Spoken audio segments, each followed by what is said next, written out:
कल हम transition metals की प्रॉपर्टीज़ पढ़ रहे थे, जिसमें हमने पढ़ा था एटॉमिक एंड आयनिक रेडियाई।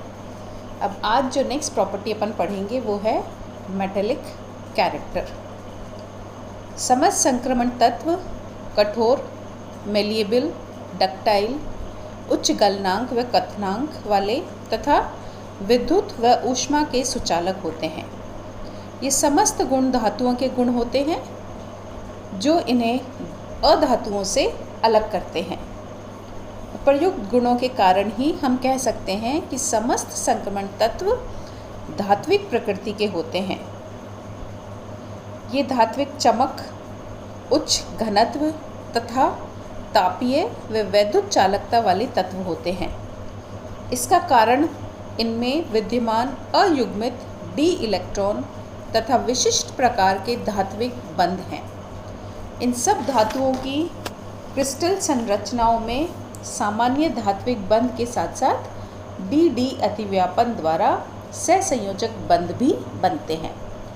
इस प्रकार इन संक्रमण धातुओं में क्षारीय धातु अथवा क्षारीय मृदा धातुओं की तुलना में परमाणु परस्पर प्रबल आकर्षण बल से बंधे जाते हैं।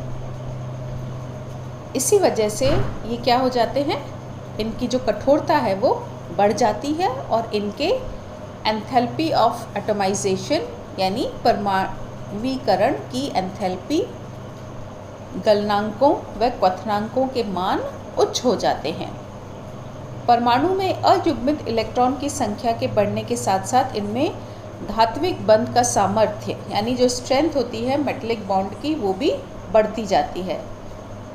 Therefore, we can say scandium से क्रोमियम तक धात्विक कठोरता भी बढ़ती जाती है और क्रोमियम से जिंक तक वापस घटती जाती है, क्योंकि पहले क्या होगा, जो डी कक्षक हैं उनमें एक एक करके अयुग्मित इलेक्ट्रॉन्स, एक एक करके डी कक्षकों में इलेक्ट्रॉन्स की संख्या बढ़ती जाती है, जिसकी वजह से जो मेटेलिक बॉन्ड है या उसका जो सामर्थ्य है वो भी बढ़ता जाता है।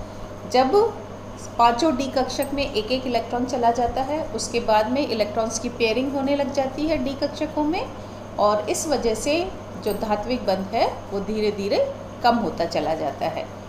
और इसी कारण हम कह सकते हैं कि स्कैंडियम से क्रोमियम तक, क्योंकि अयुग्मित इलेक्ट्रॉन्स की संख्या बढ़ रही है, इस वजह से जो धात्विक कठोरता है वो बढ़ेगी, और फिर जैसे जैसे इलेक्ट्रॉन्स की पेयरिंग होने लगेगी डी कक्षकों में, वैसे वैसे इनकी कठोरता कम होती जाती है और क्रोमियम से जिंक तक वापस घटती चली जाएगी।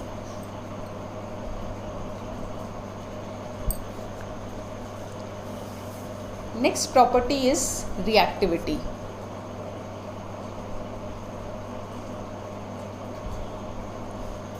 संक्रमण तत्व क्षारीय धातु एवं क्षारीय मृदा धातुओं की तुलना में काफ़ी कम क्रियाशील होते हैं।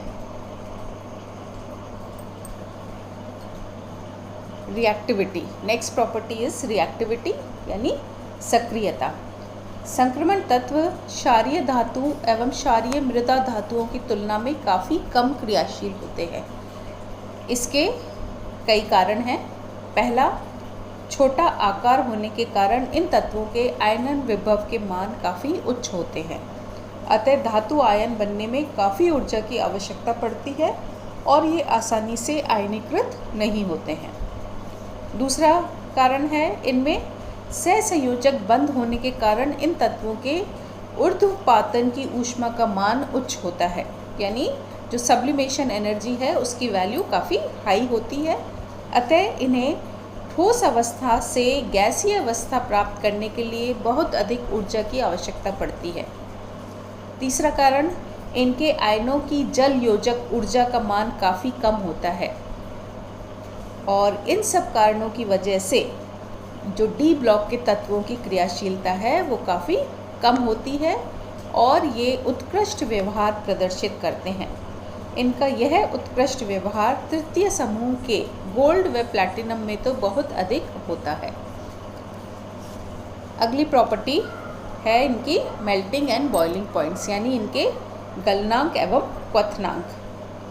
प्रबल धात्विक होने के कारण इनके गलनांक व क्वथनांक के मान उच्च होते हैं।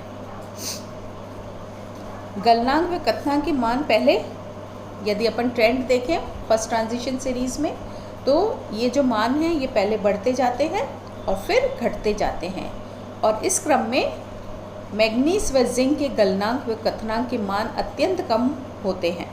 ये जो लास्ट के मेंबर्स आ जाते हैं इनके काफ़ी कम हो जाते हैं। इसका कारण यह है कि प्रारंभ में डी कक्षकों में अयुग्मित इलेक्ट्रॉन्स की संख्या बढ़ने से धात्विक बंध में उनका योगदान बढ़ता जाता है, जिससे धात्विक बंध प्रबल होता जाता है, और जितना मजबूती से मॉलिक्यूल्स आपस में जुड़े रहेंगे उतना ही अधिक क्या होगा, इनके गलनांक और क्वथनांक के मान उतने ही बढ़ते जाते हैं।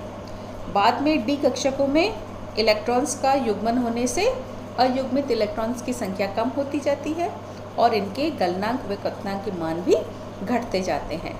अतः हम कह सकते हैं कि वेनेडियम एवं क्रोमियम के गलनांक के मान 3D धातुओं की श्रेणी में सर्वाधिक होते हैं, क्योंकि यहाँ पर जो अनपेयर्ड इलेक्ट्रॉन्स की संख्या है वो सबसे अधिक है। Mn तथा जिंक के स्थायी D5 व D10 विन्यास के कारण इनका धात्विक बंध में योगदान कम होता जाता है, क्योंकि D5 और D10 कैसे हैं, हाफ फिल्ड और कम्प्लीटली फिल्ड ऑर्बिटल्स हैं, स्टेबल इलेक्ट्रॉनिक कॉन्फ़िगरेशन है, और इस वजह से स्टेबल कॉन्फ़िगरेशन होने की वजह से इनका योगदान जो है वो कम होगा, और इसी कारण इनके गलनांक व क्वथनांक के मान भी कम हो जाते हैं। पूर्ण भरे हुए D10 विन्यास के कारण ही डी ब्लॉक के अंतिम वर्ग के तत्व जो लास्ट मेंबर्स आ जाते हैं, कौन कौन से, जिंक, कैडमियम एंड मरकरी, इनके तो गलनांक व क्वथनांक के मान अत्यंत ही कम हो जाते हैं, और मरकरी तो अपवाद वो है, एक्सेप्शन, अपवाद है कि वो कैसा हो जाता है, सॉलिड ना रह के वो एक द्रव धातु हो जाता है, क्योंकि यहाँ पर जो D10 विन्यास हो जाता है और इस वजह से जो मेटेलिक स्ट्रेंथ है या उनका धात्विक बंध बनने में जो योगदान होता है डी कक्षकों का वो बहुत ही कम है। इस कारण ये कठोर ना रह के लिक्विड हो जाता है, जिससे इनके धात्विक गुण व गलनांक क्वथनांक के मान भी काफ़ी कम हो जाते हैं। Now next property is ionisation potential या आयनन विभव। किसी तत्व की आयनीकरण ऊर्जा अथवा आयनन विभव उस ऊर्जा को प्रदर्शित करता है जो उस तत्व के एक गैसीय परमाणु के ब्राह्मतम इलेक्ट्रॉन को नाभिकीय आकर्षण से अनंत दूरी तक ले जाने के लिए आवश्यक हो। अतः कोई इलेक्ट्रॉन अपने नाभिक के साथ जितने प्रबल आकर्षण से बंधा हुआ होगा उस तत्व का आयनन विभव उतना ही अधिक होगा। जब हम आवर्त में बाएं से दाएं ओर जाएंगे तो तत्वों के आकार में कमी होती जाती है। आकार के कम होने से इलेक्ट्रॉन नाभिक के निकट आ जाता है, जिससे नाभिक से उन्हें दूर ले जाने के लिए अधिक ऊर्जा की आवश्यकता पड़ती है। यानी इनकी जो आयनाइजेशन पोटेंशियल वैल्यूज़ है, यदि अपन आवर्त में देखें तो बाएं से दाएं जाने पर आयनाइजेशन पोटेंशियल की वैल्यूज़ जो है वो बढ़ती जाती हैं। यहाँ एक चीज़ और ध्यान में रखने की है कि ये जो है इसमें NS कक्षक की तुलना में N-1 D कक्षक जो हैं उनकी ऊर्जा का मान उच्च होता है। पहले इलेक्ट्रॉन्स कहाँ जाते हैं, NS कक्षकों में इलेक्ट्रॉन्स जाते हैं, उसके बाद में N-1 D कक्षकों में इलेक्ट्रॉन्स जो है वो प्रवेश करते हैं। लेकिन जब अपन आयनन विभव होता है, यानी जब इनका आयनाइजेशन होता है, तो पहले जो इलेक्ट्रॉन्स हैं वो किन कक्षकों में से निकलेंगे, वो NS कक्षकों में से इलेक्ट्रॉन्स निकलेंगे। और NS कक्षकों में या तो एक इलेक्ट्रॉन होगा या दो इलेक्ट्रॉन होते हैं। तो पहले जो इलेक्ट्रॉन्स निकलेंगे वो NS कक्षकों से निकलेंगे, और उसके बाद में जो D कक्षक हैं उनमें से परिस्थिति अनुसार D कक्षकों में से इलेक्ट्रॉन निकलने लगते हैं। D ब्लॉक के तत्वों के आयनन विभव के मान पर्याप्त उच्च होते हैं, और बाएं से दाएं जाने पर इनके मान जो हैं वो बढ़ते जाते हैं। यदि अपन ग्राफ देखें तो हम देखते हैं कि जैसे जैसे अपन आगे बढ़ते जाते हैं वैसे वैसे आयनाइजेशन पोटेंशियल की वैल्यूज़ जो है वो बढ़ती जाती हैं, स्कैंडियम से लेकर जिंक तक। नेक्स्ट प्रॉपर्टी है इनकी रिएक्टिविटी यानी क्रियाशीलता। किसी धातु की क्रियाशीलता जो है उसके आयनन विभव पर निर्भर करती है। किसी धातु के आयनन विभव का मान जितना कम होगा वह धातु उतनी ही आसानी से इलेक्ट्रॉन का त्याग करेगी, और जो धातु इलेक्ट्रॉन का आसानी से त्याग कर सकती है वह अत्यंत विद्युतधनी, प्रबल अपचायक एवं अत्यधिक क्रियाशील होगी। संक्रमण धातुओं का ब्राह्मतम इलेक्ट्रॉनिक विन्यास NS1 है या फिर NS2 होता है, जो क्षार एवं क्षारीय मृदा धातुओं के अनुरूप है, क्योंकि यदि अपन क्षार और क्षारीय मृदा धातु देखें तो उनमें भी इसी तरह का इलेक्ट्रॉनिक कॉन्फ़िगरेशन पाया जाता है। फिर भी इनकी जो क्रियाशीलता है उनमें बहुत अंतर पाया जाता है। क्षार और क्षारीय मृदा धातुएं कैसी हैं? अत्यधिक क्रियाशील होती हैं, क्योंकि इनके आयनन विभव के मान काफ़ी कम होते हैं, और आयनन विभव के कम मान होने के कारण इनसे NS1 या NS2 विन्यास के भीतर उत्कृष्ट गैस जैसा विन्यास होता है। इसी वजह से ये क्या कर सकती हैं? आसानी से 1 या 2 इलेक्ट्रॉन त्याग देते हैं, क्योंकि 1 या 2 इलेक्ट्रॉन त्यागने के बाद इनका जो विन्यास है वो नोबल गैस जैसा कॉन्फ़िगरेशन हो जाता है। लेकिन संक्रमण धातुओं में ऐसा नहीं होता है। जैसा कि हमने अभी पढ़ा कि संक्रमण धातुओं के आयनन विभव के मान काफ़ी उच्च होते हैं।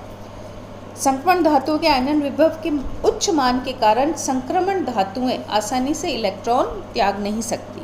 इस कारण ये कम क्रियाशील, कम घन विद्युती व दुर्बल अपचायक धातुएं हैं।